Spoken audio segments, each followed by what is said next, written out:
Wassalatu wassalam ala rasulillah wa ala alihi wa sahbihi ajma'in amma ba'du. A'udzubillahi minasyaitonirrajim. Bismillahirrahmanirrahim. Afala yatadabbarunal Qur'an walau kana min indi ghairillah lawajadu fihi ikhtilafan katsira. Bismillahirrahmanirrahim. Rabbis rohli sodri wa yassir li amri wahlul 'uqdatam min lisani yafqahu qawli.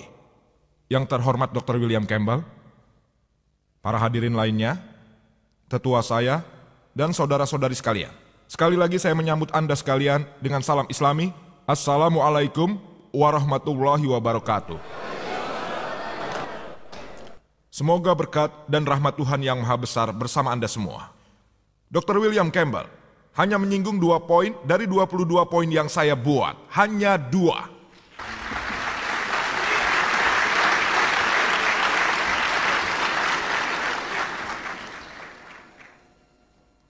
Hal pertama yang disampaikannya adalah beliau berpendapat bahwa hari-hari yang disebutkan dalam Injil, dia menanggapnya sebagai periode panjang. Saya telah katakan dalam pidato saya, yaitu bila Anda menganggap hari-hari sebagai periode-periode panjang seperti Al-Quran, Anda hanya menyelesaikan 2 permasalahan. Masalah 6 hari penciptaan. Hari pertama terciptalah matahari dan hari ketiga terciptalah bumi. 4 masalah yang ada masih tersisa. Sehingga Dr. William Campbell cenderung berkata hari-hari adalah periode-periode panjang. Dari 6 dia hanya menyelesaikan 2 kesalahan ilmiah. 4 masalah masih tersisa mengenai penciptaan alam, beliau setuju. Itu bagus. Beliau mengatakan hal tersebut sulit untuk dijawab. Hal kedua yang disinggung adalah mengenai tes ilmiah dari Mark. Bab nomor 16, ayat 17 dan 18, dia berkata, salah seorang temannya yang bernama Hari, apapun namanya dulu, di Maroko, ia makan kuskus. Injil menyebutnya, versi Raja James atau versi internasional baru yang Dr. William maksud, minum racun mematikan, bukan makan, minum.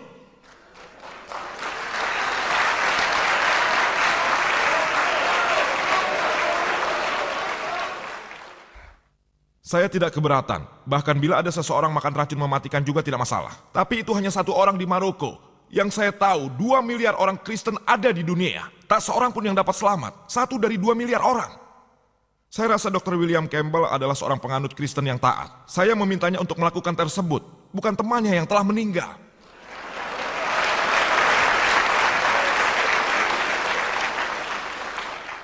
Beliau mengatakan bahwa darah keluar dari mulut. Dr. William Campbell, bahkan saya sangat tahu, sebagai seorang dokter medis yang sering menangani keracunan, dan kami menyembuhkan banyak orang keracunan. Jadi alangkah hebatnya tes itu, bahwa Anda dapat sembuh dan melakukan semua hal tersebut. Dan Anda masih dapat berbicara dalam bahasa asing.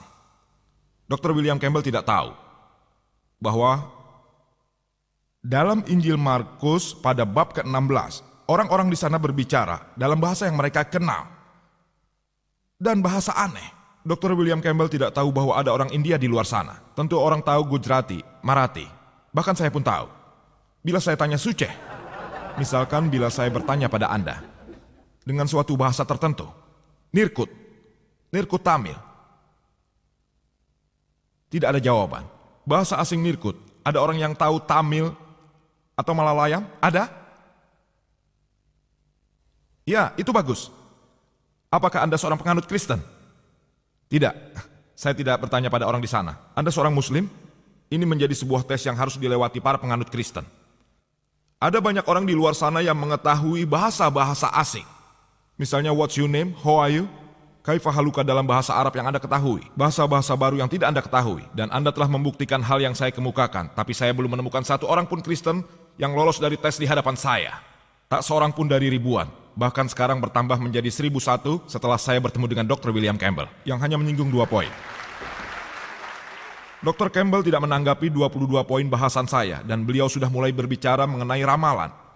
Sebenarnya, apa hubungan ramalan dan ilmu pengetahuan dalam Injil? Bila ramalan adalah tes itu.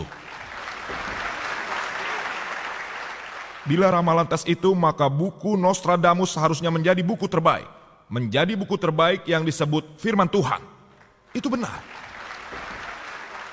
Ia bicara teori probabilitas. Bagaimana Anda menganalisa dengan Al-Quran dengan fakta-fakta ilmiah berdasarkan pada video kaset saya. Apakah Al-Quran merupakan firman Tuhan yang tersedia di hall? Saya telah buktikan secara ilmiah bagaimana Anda dapat menggunakan teori itu. Dr. William Campbell menggunakan dengan basis ramalan. Bila saya mau, saya dapat mencoba dan membuktikan ramalan tersebut salah. Tapi saya tidak mau, saya menerima apa adanya demi argumen. Bahkan apapun ramalan-ramalan yang dikatakannya adalah benar, demi argumen. Namun bila tak satu pun ramalan menjadi kenyataan, maka seluruh Injil tidak dapat dibenarkan sebagai firman Tuhan. Saya akan memberikan daftarnya. Misalnya apabila Anda membaca Kejadian bab nomor 4 ayat 12 menyebutkan, Tuhan memberimu Kain, kau tidak akan pernah bisa menetap, kau akan menjadi pengembara. Sedangkan dalam bab nomor 4 ayat 17 menyatakan, Kain mendirikan sebuah kota, ramalan yang tidak menjadi kenyataan. Dan bila Anda membaca Yeremia bab nomor 36 ayat 30 menyebutkan, Yoyakin ayah Yoyakin, tak seorang pun akan bisa menguasai tahtanya.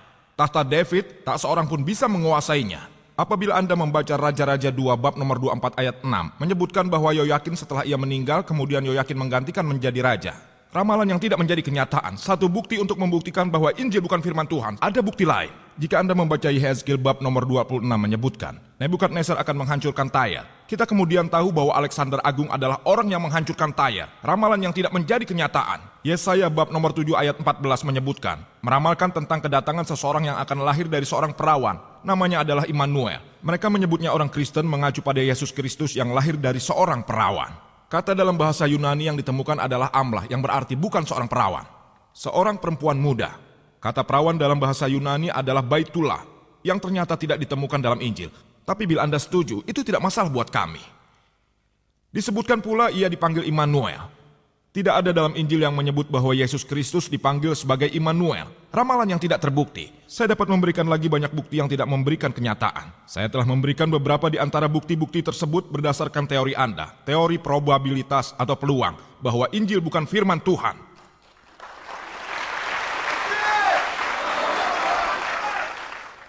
Dr. William Campbell mengatakan, berdasarkan Quran, Ilyas memenangkan perang. Berdasarkan Injil, Ilyas kalah dalam perang. Apapun itu, bukan berarti bahwa Injil benar dan Al-Quran salah. Bila ada yang berbeda antara Injil dan Al-Quran, lalu diasumsikan Injil merupakan firman Tuhan. Apabila keduanya dianalisa, bisa saja Quran benar dan Injil salah. Bisa Injil benar dan Al-Quran salah. Bisa saja keduanya salah. Atau bisa saja keduanya benar. Kalau kita harus menganalisa siapa sebenarnya yang salah, maka Anda harus menggunakan sumber ketiga dari luar yang benar-benar otentik. Hanya karena Injil menyebutkan Ilyas kalah dan Quran menyebutkan Ilyas menang, lalu Quran dianggap salah. Hal ini tidak logis. Dr. William Campbell. Selain menanggapi kesalahan ilmiah yang telah saya sebutkan,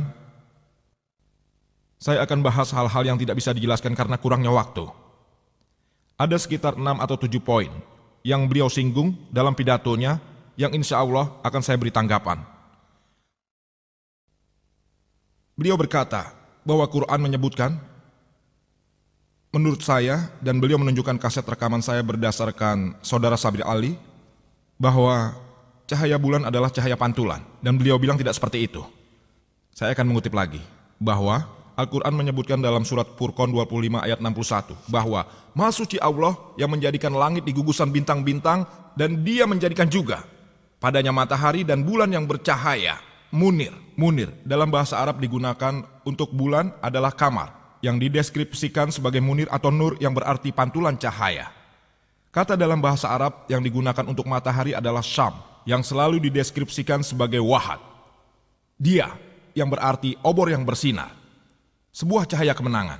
Saya dapat memberikan referensi surat Nuh 71 ayat 15 dan 16, surat Yunus 10 ayat 5, dan seterusnya. Beliau berkata bahwa bila itu berarti pantulan cahaya, dan dia mengutip Al-Quran lagi, surat An-Nur 24 ayat 35 dan 36, bahwa Allah Subhanahu wa Ta'ala adalah Nurus Samawati wal Ard, pemberi cahaya kepada langit dan bumi. Bacalah ayat tersebut secara lengkap. Analisalah apa yang disebutkannya. Allah adalah cahaya. Nur